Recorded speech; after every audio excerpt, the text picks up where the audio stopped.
बिस्मिल्लाहिर्रहमानिर्रहीम अस्सलाम वालेकुम। ये प्लान करके बैठे थे कि हम इलेक्शन पर पाबंदी लगाएंगे और उसके बाद जस्टिस उमर अता बंदयाल चले जाएंगे, फिर इलेक्शन होगा और इन्हें करवाना ही नहीं है। इन्होंने असल में प्लान ये कर लिया है कि अब करवाना नहीं, लेकिन इनको पता नहीं है, इन्होंने कैलकुलेशन नहीं की। जिस तरह बाजवा ने इमरान खान को जब निकाला तो उसने कैलकुलेशन नहीं की थी कि इसके बाद क्या होगा। जाली सर्वे उसको दिखाए गए और कहा गया कि जी इमरान खान जब चला जाएगा तो अवाम उसके साथ खड़ी नहीं होगी, और वो सारा कुछ उल्टा पड़ गया। अब सूरत हाल ये है, रूपर्ट स्टोन ये बेसिकली बरतानिया का एक इंडिपेंडेंट जर्नलिस्ट है और इसको पूरी दुनिया में इतनी पजीराई हासिल है कि इसको थिंक टैंक्स बुलवाते हैं, इसकी राय ली जाती है और दुनिया भर के अंदर बड़े बड़े थिंक टैंक्स के साथ ये काम करता है।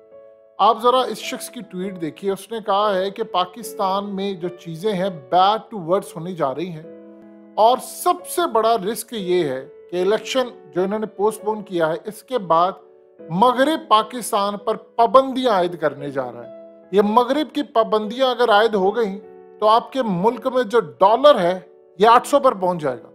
अब वो कैसे होगा आगे चल के बताते, पहले ट्वीट को जरा समझे।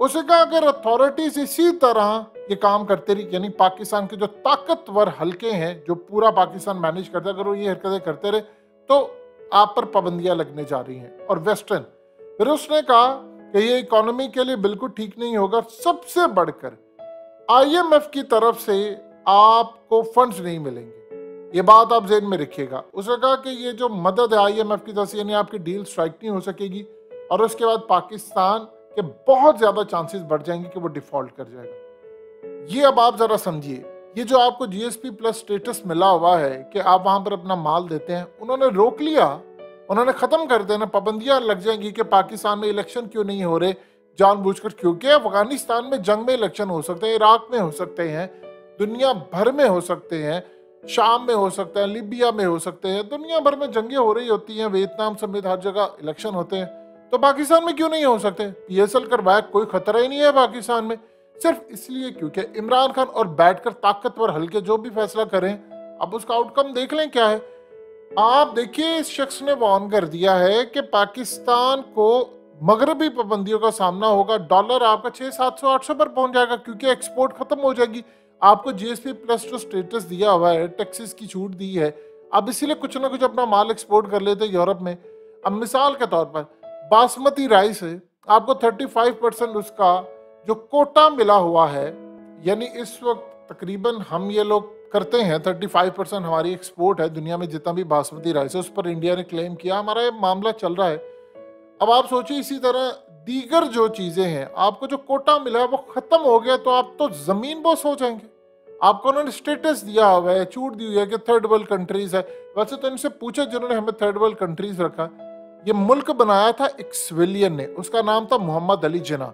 और वो किस तरह बनाया था, 1946 में इंतखाबात जीते थे और उसके बाद मुसलमान अक्सरियत इलाकों में उसको मेजोरिटी मिली थी, तब राह हमवार हुई थी कि नहीं अब गेम हाथ से निकल गई है, तब उसके बाद 1 साल बाद आपको मुल्क मिला था। तो आप बताइए, सिविलियन ने बनाया था और उसके बाद आपके मुल्क के अंदर जो सूरत हाल पैदा हुई है, आपको इलेक्शन ही करवाने दी जा रही, इलेक्शन से तो आपका मुल्क बना था, तो फिर ये मामला क्या है। अब आप जरा देखिए, एक और एक्सपर्ट की जरा ट्वीट देखिए, उस शख्स ने क्या कहा। वो भी एग्जैक्टली इसी बात पर आ रहा है कि पाकिस्तान की सिचुएशन बदलती जा रही है और तबाही की तरफ जा रही है। अब आप बताइए आपके पास बाकी क्या चीज रह जाती है। यानी अब आपको क्लियरली बता दिया गया। देखिए, इनको समझ नहीं आ रही, ये है जाहिल, इनको अक्ल नहीं है।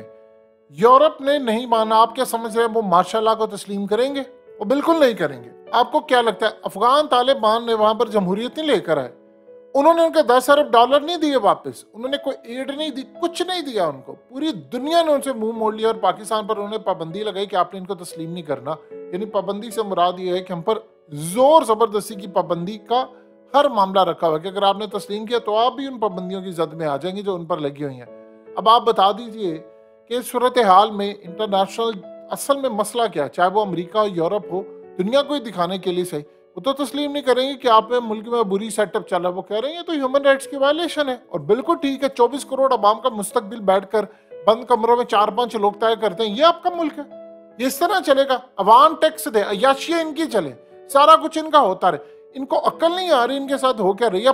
अपना तो असल में मसला ये है, दुश्मनी थी इमरान खान से और बदला ये पूरी आवाम से ले रहे। इमरान खान से दुश्मनी क्या थी, वो कह रहे जी इस मुल्क के अंदर हुकूमत जिसकी होगी, इख्तियार जिसका होगा, जो जवाबदेह होगा वो ही सारा काम करेगा। ये नहीं होगा कि बैठकर पीछे कोई और डोरियां चलाए। तो बताएं उस शख्स ने कौन सी ऐसी गलत बात कह दी है। आज आप देख लें, आपकी निगरान हुकूमत पीछे बैठकर कंट्रोल हो रही है, पूरी हुकूमत आपकी वफाक की कंट्रोल हो रही है, निगरान हुकूमतें हैं, उसके अलावा पुलिस आपकी कंट्रोल हो रही, FI आपकी कंट्रोल हो रही, इंसाफ का निजाम आपका। तो बताएं इस मुल्क में करना है क्या। तो भाई जो कंट्रोल करें फिर सीधा आके करो तुसी। अब इस सूरत हाल में दुनिया मानने को तैयार नहीं है कि ये मामला कैसे है। उन्होंने आप पर लगा देनी है पाबंदियां। इन्होंने इमरान खान की नफरत में हम सब का बेड़ा गर्क कर देना, और ऐसा बेड़ा गर्क ये करेंगे आप सोच भी नहीं सकते। देखिए इस वक्त आप मुकम्मल तौर पर तबाही के आखिरी दहाने पर पहुंच चुके हैं। अब ये आवाजें उठी, अब दुनिया भर में आवाजें उठना शुरू हो जाएंगी। अब आप जरा इस बात को अच्छी तरह समझ लें। अभी तो इस वक्त इमरान खान प्लानिंग कर रहे हैं कि उन्होंने लेटर्स लिखने हैं इंटरनेशनल सतह पर, सबको कहना कि भाई ये देखिए इलेक्शन रोक रहे हैं। जस्टिस उमर अताब बंदियाल की सरबराही में अब पिटीशन दायर होने जा रही है। होना तो ये चाहिए था कि चीफ जस्टिस का रात को ही नोटिस ले लेते। आज पूरा दिन गुजर गया, सो मोटो नोटिस नहीं लिया। क्यों नहीं लिया गया? कौन पूछना चाह रही है भाई। इस मुल्क के हकूक पर डाका डाला जा रहा है और यहाँ पर आप देखिए नारकी पैदा शुरू हो रही है, लोगों को उम्मीद नहीं है। आप एक बात बताइए, इन्होंने काम क्या किया? इन्होंने दुनिया को कहा है कि हमारे मुल्क के हालात अच्छे नहीं है, हम इलेक्शन नहीं करवा सकते। वो हरभजन सिंह की बात बिल्कुल ठीक सच हो रही है। उसने कहा कि भाई आपके मुल्क के अंदर जो Imran Khan former prime minister को गोली लगती है वो महफूज नहीं है, हम अपनी टीम क्यों वहां पर भेजें। अब इन्होंने कह दिया है जी मुल्क के हालात ठीक नहीं है तो हम इलेक्शन नहीं करवा सकते। अब बताइए एक इन्वेस्टर जो है वो बाहर का वो सोच रहा है इनके मुल्क में खुद हालात ठीक नहीं है, आपको सऊदी अरब क्यों पैसे देगा? वो कहेगा इनके मुल्क के तो हालात ठीक नहीं, कह रहे हैं हालात ठीक नहीं है तो हम इनको पैसा क्यों दें। इन्होंने तो देखिए जो आपको कर्ज देता वो यही सोचता है कि भाई कर्ज वापस मिलेगा, या IMF क्यों एश्योरिटीज ले रहा है, वो कह रहा है जाए इन ममालिक से बात करें। अब यही सूरत हाल है इनकी खोपड़ी में, जो गंदी खोपड़ी है उनमें ये बात बैठ नहीं रही कि इमरान खान की नफरत में, क्योंकि उसने कहा है कि जिसकी हुकूमत होगी हुक्म बस उसका चलेगा, ये चीज बर्दाश्त नहीं हो रही। वो 75 साल ताकत जमीन के अंदर कब्र में जा रही है, अवाम खड़े हो गए हैं।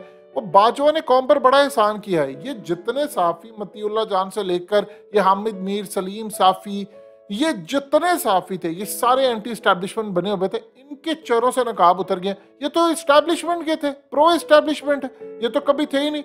यानी खड़ा ही इनको किया गया था, गालियां इनसे पढ़वाई जाती ताकि अवाम में लगे को बैलेंस करने के लिए, ये भी अपने ही थे। अब इस सूरत हाल में आप बताइए कि अवाम, यानी उनको पता चल गया, इनके चेहरों से नकाब उतर गए।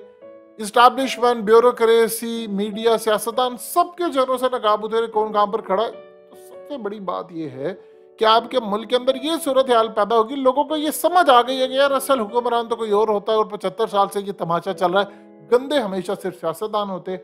लेकिन इस वक्त जो मामला ये है, अब इंटरनेशनल आप पर पाबंदियां लगने वाली हैं, आप जो मर्जी करें, आप उन पाबंदियों से बाहर आ नहीं पाएंगे अगर आपने इलेक्शन ना करवाए। और इमरान खान छोड़ दो इस बात को, वैसी प्लानिंग करेगा, आप देखते जाइए होता क्या है।